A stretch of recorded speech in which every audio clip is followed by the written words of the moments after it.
যুক্তরাষ্ট্র ও ইসরায়েলের যৌথ হামলায় ইরানের সর্বোচ্চ নেতা আয়াতুল্লাহ আলী খামেনি নিহত হয়েছেন খামেনির মেয়ের জামাই, নাতি ও পুত্রবধূও। চলমান সংঘাতে ১০৮ স্কুল শিক্ষার্থী সহ ইরানে এখন পর্যন্ত নিহত হয়েছে ২ শতাধিক। দেশটির সর্বোচ্চ নেতার মৃত্যুতে শোক প্রকাশ করে ৪০ দিনের রাষ্ট্রীয় শোক এবং ৭ দিনের ছুটি ঘোষণা করেছে ইরান। খামেনির মৃত্যুতে নেতৃত্বশূন্য হয়ে পড়েছে ইরান। অন্তর্বর্তী সময়ে শাসনভার সামলাতে প্রেসিডেন্ট মাসুদ পেজেশকিয়ানকে প্রধান করে ৩ সদস্যের অস্থায়ী নেতৃত্ব পরিষদ গঠন করা হয়েছে। এদিকে উভয় পক্ষই তাদের পাল্টাপাল্টি হামলা অব্যাহত রেখেছে।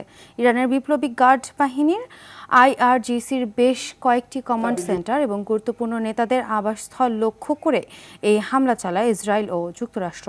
এছাড়া নতুন করে তেল আবিবি, দোহা, দুবাই ও কাতার সহ মধ্যপ্রাচ্যের বেশ কয়েকটি মার্কিন ঘাঁটিকে কেন্দ্র করে হামলা চালায় ইরান।